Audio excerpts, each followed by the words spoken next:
Hello, first graders. Happy Monday. I hope that you all had a wonderful weekend.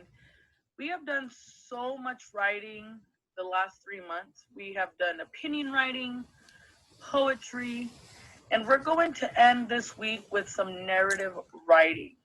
Let's go ahead and take a look at our goal today to remind us what narrative writing is and what we're going to do with it this week. Our writing goals for today are: I can visualize and plan a clear beginning, middle, and end to my story by sketching across the pages. I can tell and write true stories about my own life by using time words, or another name for that is sequencing words. So let's go ahead and read this together. I can visualize and plan a clear beginning, middle, and end to my story by sketching across the pages. I can tell and write true stories about my own life by using time words. Let's go ahead and remind ourselves what we did last week. Last week, we wrote I am poems, and here is an example of one of our friends' poems that they wrote. Friends, I was so proud of all the I am poems that I received. I want to thank you for sharing your truth and sharing with your readers who you are and the different things that you are thinking about, the different things that you're feeling, and the different things that you want to do. So thank you again for your I am poems. I enjoyed reading all of them. Like I mentioned earlier, we will be doing narrative writing this week. You have read and discussed stories with a beginning, middle, end, such as The Snowy Day and Chrysanthemum. And you have also written narratives using beginning, middle, end when we wrote about a feeling word and the first day of school. And that is what we're going to be doing this week. We are going to have a prompt and we'll be responding by writing our experience out using beginning, middle, and end. Well, what is the reason or the purpose for writing down narrative stories? Well, when we're writing narrative stories, it's to tell a story about ourselves, to describe an experience, or to describe an event in sequence by using beginning, middle, and end. By having a clear beginning, middle, and end in our stories with many details helps the reader make sense of the story and what they're reading, versus just writing down a couple of details. And that is what we're going to be focusing on in our writing today. The prompt that we are all going to be using to write our narratives today is: think of a time when something happened to you that has been unfair. I'm going to go ahead and reread that again. Think of a time when something happened to you that has been unfair. So today we're going to write stories about a true time when something happened to us that has been unfair. So what I would like you to do right now is to close your eyes and imagine what happened at the beginning of your experience. What did you do that moment? What did you see? What did you hear? What did you touch? What did you taste? What did you smell? And how did that moment end? So think about those things right now.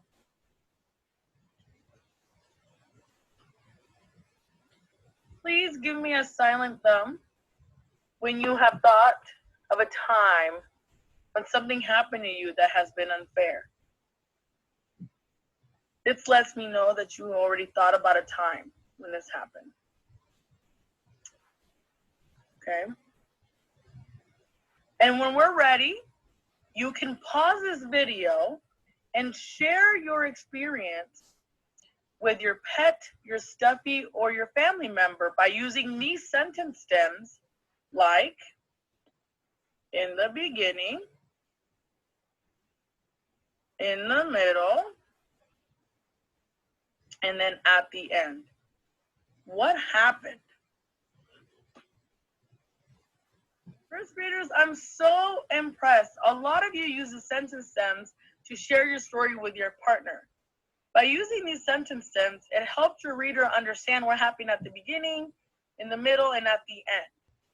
All right, this is what you're going to do next. You're going to grab your writing journal, and you're going to turn your page over to the next clean page that you have available. What you're going to do is you're going to grab your pencil, and we use pencils just in case we make a mistake, and you're going to be writing down the word beginning at the top and a number 1 in the corner. We're going to write down beginning at the top and number 1 in the corner. When you are done doing so, you're going to flip to the next page. And as you can see, the back of this page is empty. I have nothing written on it because I'm going to use that back page in case I need to do some more writing for my beginning piece. Move over to the next clean page like this. You're going to skip a page. And now it's going to say middle with a number 2 in the corner there. And write down the word middle with the number 2 in the corner. Once you are done, you're going to turn the page. And you're going to write down end with the number 3 in the corner. You're going to write down the word end with the number 3 in the corner. We are setting up our writing journal right now so that we can write our story and sketch across the pages.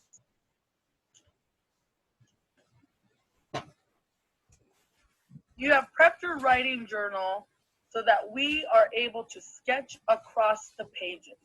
You have shared your story with your partner, and what we're going to do next is we're going to grab our writing journals, turn to the beginning page with the number 1 in the corner, okay? And we're going to write the date and our names to prep it. After writing your name and date, you are going to sketch across the pages. And we're going to start sketching by starting with the beginning of our story, okay? You can see here on mine that I've sketched out the beginning of my story by drawing an airplane. My sister Karina's in there. I'm on there. What is on the plane? What's in the sky? I'm using labels to let the reader know what's in my sketch. And I'm using speech bubbles to show what Karina and I are saying. So go ahead and pause this video right now. Sketch out what happened at the beginning of your story. When you are done sketching the beginning of your story, think about what happened in the middle. And when you're ready, sketch out the middle of your story. Remember, we're still sketching across the pages to show the reader what happened by using illustrations. So, sketch out the middle of your story. And don't forget to add labels or speech bubbles if people are talking. All right, first graders, you're doing a great job. Let's keep going.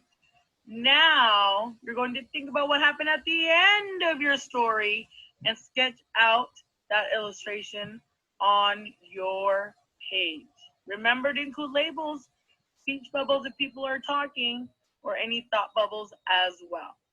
Pause the video right now so that you can sketch out the end of your story. You had an opportunity to share your story with your partner and to sketch across the pages about what happened in the beginning, in the middle, and at the end.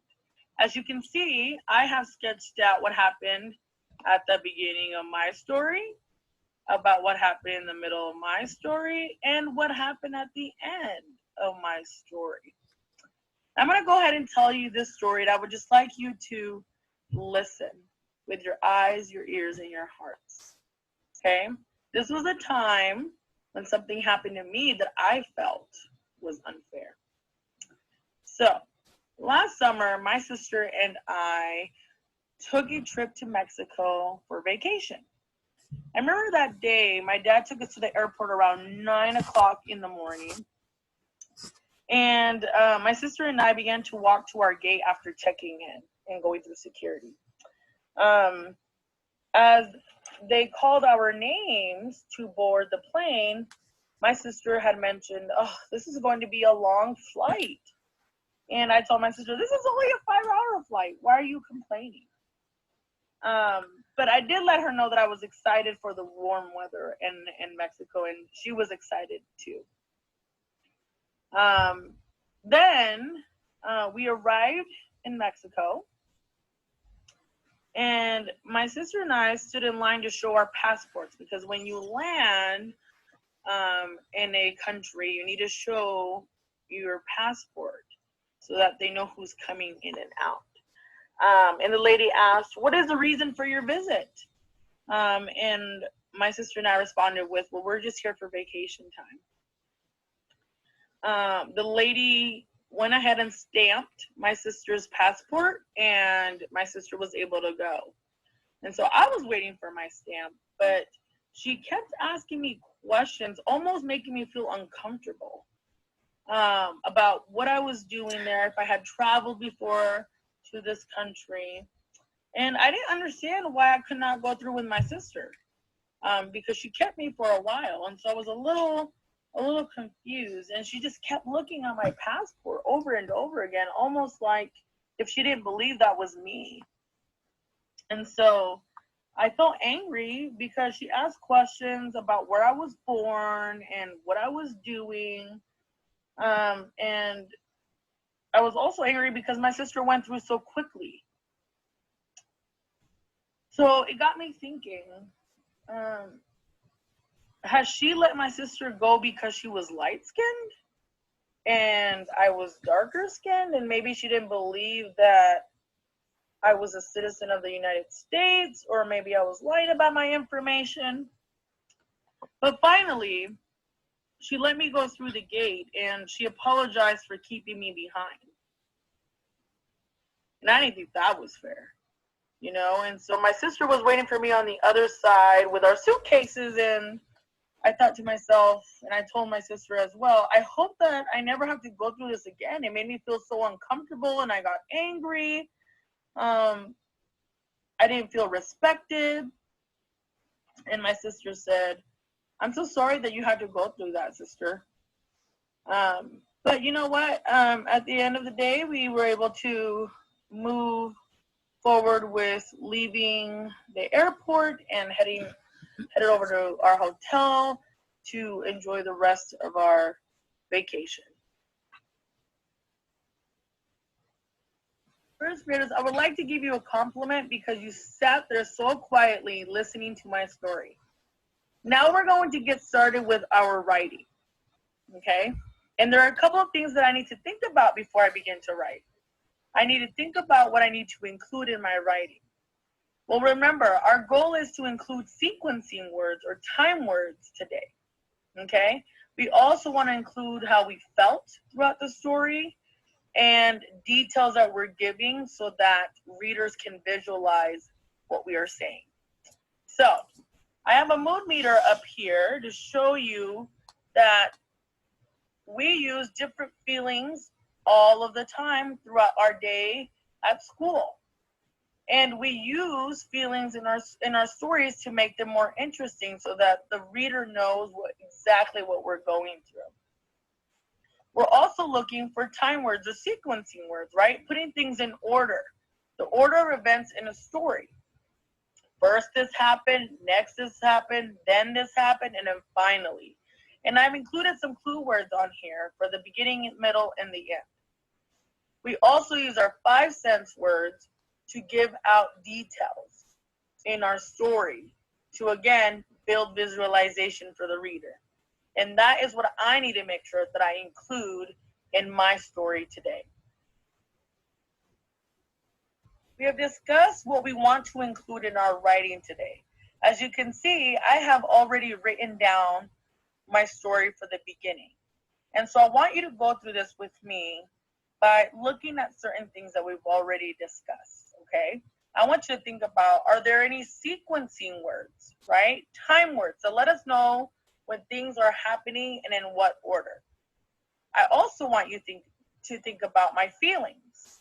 How am I feeling? How is Karina feeling in the story? And what kind of details am I giving? All right, here we go. Last summer, my sister Karina and I went to Mexico for a vacation. I'm going to go ahead and highlight last summer because that lets the reader know when this happened. My dad drove us to the airport at 9 o'clock in the morning. 9 o'clock and in the morning is when we drove down to the airport. Karina and I walked to our gate. As soon as it called our names, we got on the plane. As soon as, right? That's letting us know what's happening at that time.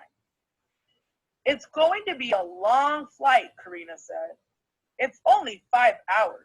I'm excited for the warm weather. Me too, responded Karina. Well, here I'm letting my sister know that it's only going to be 5 hours. So I'm going to highlight that too, because that lets us know how much time we're going to be up in the plane. Okay? Or sorry, on the plane. So what did you notice? We've already highlighted the sequencing words. What am I feeling? What is Karina feeling at the beginning of this story? And what kind of details am I giving? Now it's your turn to give it a try. You saw me write out the beginning of my story, okay? But when you finish your beginning, when you finish writing out your beginning today, move on to the middle. Look at your sketch to help you with those details, okay? And then what also happened at the end. So use your word wall to help you with tricky words. Use your letters and sounds to build the word. Stay focused and build your writing stamina because you're going to be writing out your beginning, your middle, and your end. Check out for capitals and punctuation. I'm going to show you what my writing journal looks like right now, okay?